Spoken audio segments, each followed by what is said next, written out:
Vous aimez faire du sport, mais vous avez entendu que, à part la natation et le pilates, c'était mauvais pour le périnée. Peut-être que vous avez arrêté la course à pied pour cette même raison, ou peut-être que vous avez accouché il n'y a pas longtemps et que vous vous dites que pour vous, le sport, c'est fini. Est-ce que c'est possible d'associer le sport et d'avoir un bon périnée? Aujourd'hui, on va en parler.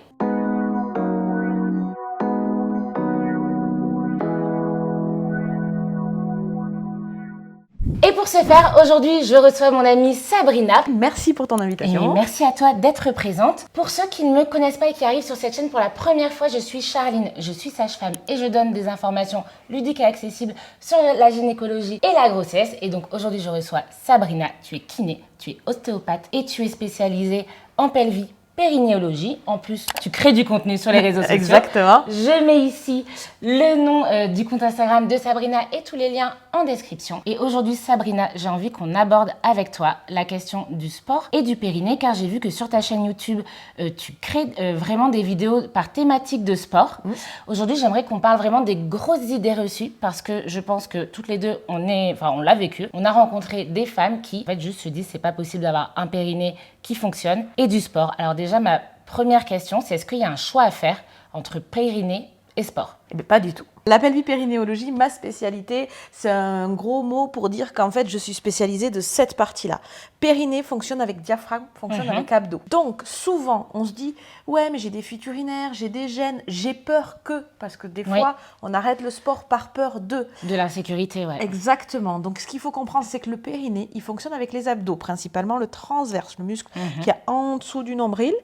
Et il fonctionne aussi en synergie avec la respiration. Donc, le premier tips pour protéger son périnée quand on fait du sport, c'est de savoir bien respirer. Trop bien. Et bien, ce que je propose, c'est que les conseils pratiques, tu nous les dises à la fin. Ok. Parce que j'ai 2-3 questions à te poser d'abord. Ça marche. On n'a pas de choix à faire, mais quand même, on sait qu'il y a certains sports qui peuvent être plus nocifs. Je pense par exemple aux sports à impact tels que la course à pied. J'ai entendu plus d'une fois des professionnels de santé dire à des femmes, arrêtez de courir si vous voulez garder un périnée en bonne santé. Qu'est-ce qu'on fait? Alors ça, ce qu'on sait maintenant, c'est que c'est plutôt faux. On sait qu'il y a des sports qui sont plus délétères pour le périnée que d'autres. En l'occurrence, on va plutôt conseiller la marche ou le roller plutôt que du trampoline. Mais maintenant, il y a la quantité de sport. Combien de fois on fait de sport par semaine? Et il y a son périnée, la qualité de son périnée et les épreuves qu'il a vécues. Votre périnée, ce n'est pas que des muscles. Ce sont des fascias, ce sont des organes. On a tous des qualités de fascias différentes, on a tous des peaux de visage différents. On réagit plus ou moins au temps qui passe, on a plus ou moins de rides. Le périnée, c'est pareil. Et donc du coup, partant de ces deux informations-là, quelle est la qualité de mon périnée et quelle est ma quantité de sport, on essaye de les faire matcher, sachant qu'en plus, le périnée est quand même fait de muscles. Donc il va se renforcer au fur et à mesure. Évidemment, si on vient d'accoucher et qu'on est à 2 mois de l'accouchement, on ne va pas aller faire un marathon. Oui, ni du trampoline, on est d'accord. Finalement, faire du sport, ça peut également aider à avoir un périnée compétent. Parce que c'est une histoire de tonus global. Bien sûr. Ok, mais ça c'est hyper important parce qu'on pense toujours l'inverse. Et souvent tu montres une courbe intéressante, ce côté trop peu et trop, c'est moins bon, mais entre deux, c'est positif. Et ce juste équilibre, c'est le mot magique qui fait toujours un peu chier, mais qui est si vrai. Oui. Je vais quand même revenir sur des choses très précises parce que, ok, globalement, on peut faire du sport, mais quand même, là, je suis sûre que tout le monde se dit, oui, mais les crunchs. Quand on fait, vous savez, les abdos, quand on s'allonge et qu'on fait comme ça, clairement, on met toute la pression sur le périnée. Ce qu'il faut savoir, c'est que déjà, les crunchs, si ça existe et si on en a autant parlé, c'est que quand même, ça a une utilité. Mais peut-être pas pour tout le monde. Parce que le but des crunchs, c'est soit d'avoir de l'explosivité dans ce mouvement-là, qu'on fait quand même pas tous les jours, c'est vrai. Voilà. Soit d'avoir des tablettes de chocolat. Et c'est peut-être pas votre but. Vous avez plutôt envie d'avoir un ventre plat ou juste un ventre tonique et efficace pour la vie du quotidien. Donc déjà, se poser la question, pourquoi je fais des crunchs? Voilà. Maintenant, si on les fait, il y a la façon de les faire, de comment on fait l'exercice. Je vous ai parlé des abdos du périnée tout à l'heure. Si vos abdos sortent, votre périnée descend. Si votre ventre rentre en dessous du nombril, votre périnée est censé remonter, censé. Si ça ne remonte pas, il faut faire une rééducation. Donc ça, c'est déjà la première des choses. C'est que, quels que soient les abdos, il faut que le ventre rentre pour protéger le périnée. Moi, ma phrase fétiche, c'est qu'il vaut mieux du bon crossfit que du mauvais pilates. C'est avoir le juste exercice pour progresser sans léser. C'est hyper intéressant parce que c'est vrai que souvent, on entend que le pilate, et c'est aussi un conseil que je peux donner à mes patientes, comme ça renforce les muscles profonds, forcément c'est intéressant pour le périnée, mais un pilate où on ne sait pas rentrer correctement, engager correctement son transverse, remonter son périnée, finalement, combien de patientes poussent sur leur périnée en pensant le remonter? En fait, ça peut vraiment être délétère si on ne le fait pas correctement. Si à chaque fois que vous faites vos exercices de pilates, jolis, ciseaux, machin, vous avez le ventre qui lâche, autant rien faire. Ok, et dans ce cas-là, on va demander conseil sage-femme kiné. Exactement. Concrètement, quelqu'un qui a des fuites urinaires en faisant du sport, du crossfit, des cours de HIIT, de la course à pied, est-ce que ça veut dire que c'est tout? Son périnée n'est pas en suffisamment bon état et ne pourra plus faire ce type de sport? Non. Quand on parle de fuite urinaire pendant l'effort, on parle de fuite urinaire d'effort. C'est la gestion des pressions dans votre caisson abdominal. C'est une partie kiné. C'est en ça qu'on est hyper complémentaires parce que c'est la partie rééducation abdominale que nous, kinésithérapeutes, nous faisons. C'est-à-dire, on parle de direction des pressions ou d'ajustement des muscles. En fait, il y a plein de noms différents pour dire la même chose. Mais en gros, d'une manière ou d'une autre, au moment où vous faites votre jumping jack, eh ben, en fait, votre périnée, il ne réagit pas de la bonne manière, il ne vient pas se contracter. Et du coup, ben, la vessie est un peu écrasée, le périnée s'ouvre et donc du coup, il y a des fuites urinaires. Et ça, c'est facile à contrebalancer. Sans faire de la rééducation, déjà, là, on pourrait donner des conseils aux personnes qui nous regardent pour se dire, voici les choses qui peuvent vous aider lorsque vous pratiquez du sport, qui peuvent préserver votre périnée. Exactement. Et bien alors, tu nous montres. Allez, très bien. Donc, je vous avais parlé du tips de la respiration. Il y a tout dans mon livre, mais là, je vais vous faire un raccourci. En gros, il y a 2 respirations. Respiration abdominale, on inspire, on souffle.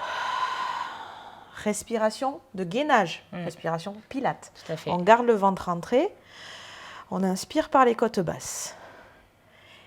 3e outil, très important, l'auto-agrandissement. L'auto-agrandissement, c'est, hop, on se grandit, oh, magie, mon ventre est rentré. En gros, je fais des jumping jacks, je me mets de profil pour qu'on va bien. Je fais pas comme ça, j'essaie de vraiment... Et du coup, automatiquement, mon bas du ventre se rentre. Ouais.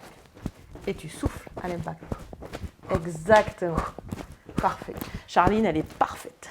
Donc là, vous avez 3 outils magiques. Vous avez une respiration abdominale, une respiration de gainage, un auto-agrandissement. Plus vous allez partir sur du cardio, plus ça va être auto-agrandissement, respiration abdominale. On ne peut pas gainer. Plus vous allez partir sur du gainage, plus vous allez partir sur auto-agrandissement, respiration de gainage. Et juste avec ces 3 outils, moi souvent je dis, ce sont des nouveaux mots pour apprendre à parler à votre périnée. Et vous allez intégrer le périnée en fonction. C'est tout le propos, c'est que souvent on renforce le périnée. On dit vas-y, il faut que tu forces, il faut que tu forces. Oui. Alors que son job, c'est de travailler avec les abdos. Donc si on ne monte pas d'un étage, surtout au sport où tout doit être automatisé et fonctionnel. Moi, souvent, je dis un périnée qui va bien, c'est un périnée dont on ne se préoccupe pas. Exactement, on n'y pense pas. Exactement. Donc, en fait, une fois qu'on a compris ça, voilà, on a les petits tips et surtout, il peut y arriver avec certaines pathologies périnéales que le périnée soit un peu plus faible et que la totalité des sports ne vous soit pas ouvert. En même temps, est-ce que tout le monde fait tous les sports et les sports compliqués déjà avant une grossesse ou avant une... Voilà, non. Mais vous pouvez faire du sport et vous aurez toujours un sport adapté à vos capacités périnéales et s'il est bien fait, il renforcera votre périnée. Je vais juste revenir sur ce que tu as dit pour que ce soit bien clair pour les personnes qui nous regardent. Tu dis globalement, au plus on fait du cardio, au plus on pense respiration abdos. Et du coup, tu es en train de nous dire que quand on fait de la course à pied, il n'y a pas besoin d'être gainé tout le temps. Ça, c'est intéressant parce que je pense qu'il y a beaucoup de monde qui pense l'inverse. Vous partez sur une course à pied, petite distance, 5 km, une demi-heure, 3/4 d'heure. Grande distance, on n'en parlera même pas. Mais du coup, vous commencez par auto-agrandissement et vous vous laissez tomber. Qu'est-ce qui se passe dans ta sangle abdominale? Est-ce que tu le sens? Je sens mes abdos s'engager. Voilà. Ah oui. Donc, le simple fait de changer un petit peu son schéma de course et d'adapter, c'est-à-dire que vous n'allez pas courir. Souvent, quand on se remet à la course, on trottine comme ça. Et j'ai pas de couette, j'ai pas de queue de cheval, mais normalement, la queue de cheval fait ça. Les seins, tout bouge, etc. Auto-agrandissement, vous partez vers l'avant. Et si j'avais un peu d'espace, je vous verriez, on court en rond. Petit training, Et je pousse avec le milieu de mes pieds pour avancer. Je pousse mon corps qui est gainé. Et c'est tout. Et après, vous vous occupez juste de ne pas être en apnée pour tenir vos 5, 10, 15 km. Évidemment que quand on fait de la course à pied, on comprend bien qu'on ne peut pas être gainé.